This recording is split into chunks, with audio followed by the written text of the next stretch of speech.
her. She's the gun, and this is not new for Rosie. Last year she spoke at a national conference for Māori health providers in Taipa in Doubtless Bay, and was well received, so I'm not going to say any more. But konai te rangi te iwi, konai tukarangi te hapu, pa wharero te marae, there's our marae there, and we came in here and Rosie goes, whoa, this is big compared to ours, like this. I said, it's not about the size, honey.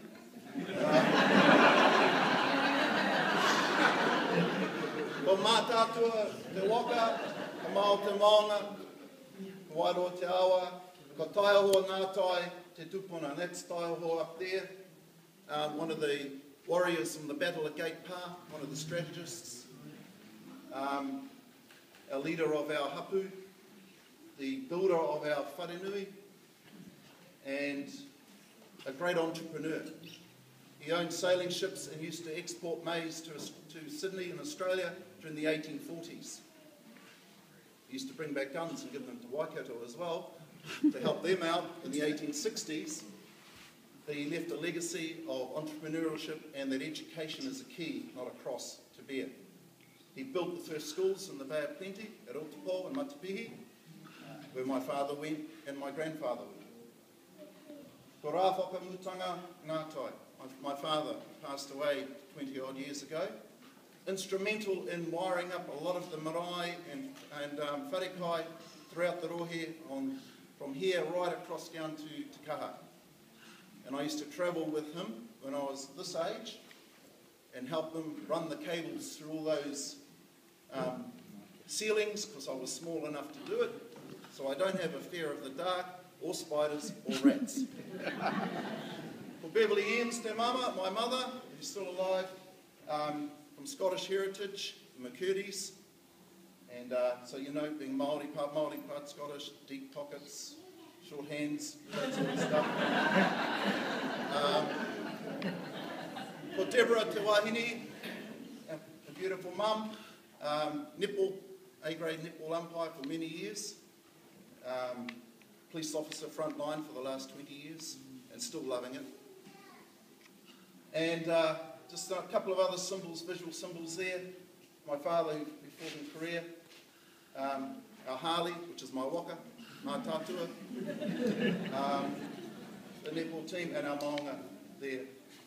So, nō reira, tēnā koutou katoa, we'll get into it. First off, we'd both like to thank you for inviting us here to speak. After you. Okay. We've read the bill, Rosie's read the bill, I've read it, and we sat down and we thought, well, what should we actually present today? And what can we present in half an hour? One of the things we noticed in the bill was this bill gives schools the flexibility to implement practices that work best for them. And that's our kaupapa today. So we're going to share a journey with you on what works for us at Rhode Street School in Dinsdale, Hamilton. Now, if you don't know where Rhode Street is, it's in Rhode Street. And so if you don't know who comes from Rhode Street, you hear about all those Rhodes scholars? That's who they are. Okay. You're going to talk about it? Okay. Just some facts there. I don't like reading slides because I don't assume that you can't read. So, you know, I'm not a deficit thinker. So there it is. I did point out the word, you know, it was established in 1959. It's the same year I was established.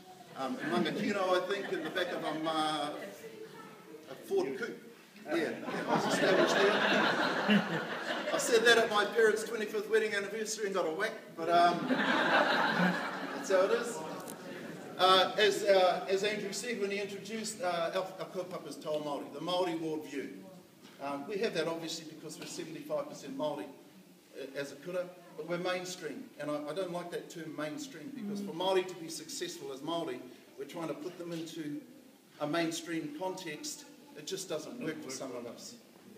Okay, I call it white stream, to be honest. It's like when I went to school, I was the only Māori student at my school. When I was in high school, I was the only Māori student in the sixth form. I was only there because I could play rugby. But, you know, they were trying to fit me into a model. And I took the words of my kura, my koro, you know, use it as a key, not as a cross to bear. And this is where we are now, Rosie. Okay, you do. Okay, so this photo was taken 7 years ago. Damon, Anton, Jordan, and Creed. Okay, they're standing in the first mara that we built at the school. Or standing on it, actually. Okay, go. This is taken. Oh, okay.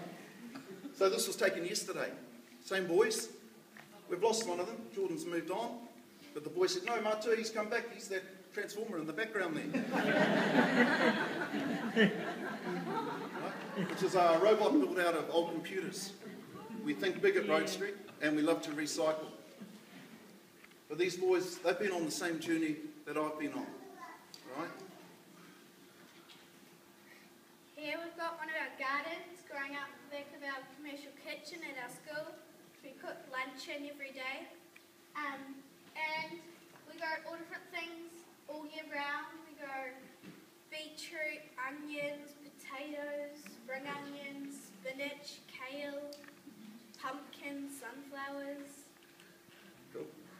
So that's our kitchen garden, and then we've also got a community mara for our kaumatu and kuia who live in the community in pensioner homes, but they don't have enough land to grow in. So we went and knocked on their doors and said, look, come down to the school, we'll give you the tools, we'll give you the support. All we ask in return is that when our cheeky kids come up and ask them questions, you help them with their learning, you talk to them about what you're doing, you share your knowledge. Now that garden's been going for about 6 years. We've got harakeke in the background now where they come down to pick for their weaving. And these two new gardens that these girls are standing in front of were put in by Kai Whenua from Raglan. Kai Waka came over with his wife Lynn because they heard what we're doing. So we're actually reaching out far and wide now as a kura to our local community. In the background there are fruit trees, and we'll talk more about those shortly. So lots happened in the school. In that time, we've put in our wahua, we've put in our sculpture park, our cultural po, we're growing kamakamo, but we're also growing olives, because we're teaching our kids how to make olive oil. We've taken a real strong visual approach to what we do. We have what we call visual narratives all around the school, and we've brought it into the 21st century. These po down here, down the bottom, Papatuanuku there, and the Rangihuia on the other side, they were carved by students in our school 2 years ago as part of a wharewa program we run. They've got chips in them, GPS chips. You walk past with your smartphone, pick up the chip, download the app, and they'll come to life and tell you who they are and what's important to them and how they fit into our kura. Right? That idea came from our students. And we're working with Weta Studios in Wellington, which, you want to talk about that? Yeah. We went down to Wellington on a trip, and we went to the it's called a window inside the workshop, and you have a little tour around us, and there are only 4 of us, me and Dad and our 2 friends, and so we went through and we were talking to the tour guide about our island, which we'll talk about later, and he said that he gave us a business card for Weta, and he said that he thinks that they'd love to help out with helping create sculptures or something for our big ecological island project we're working on. So we've formed that relationship now with Weta, and they've come on board to support us with the design of our apps and the filming of that. But we're here to talk about Kai, and yeah, we're one of the schools that's part of the breakfast program, Kickstart, and we are thankful that Sanitarium and Fonterra can help us out, but we already were doing a breakfast. So this was our way of just saying, okay, we'll look at what you've got on offer. But when we have breakfast at Rhode Street, everyone has breakfast. Whether you've had it or not at home, you're welcome to come and have it. It's not a whakama sort of thing. You just turn up. My staff sit down and have breakfast. I have breakfast with them sometimes. Okay? And it's a whānau approach to how we do things. Our senior students help get it all together in the morning at 7:30, and they're out there from about 8 o'clock till about 8:30, feeding our tamariki who need it. We have regulars who come every day, and we have some who come now and then. Okay? But these sorts of programs are great, and I'm going to give you a viewpoint on that shortly. Yes, we also wear a kids can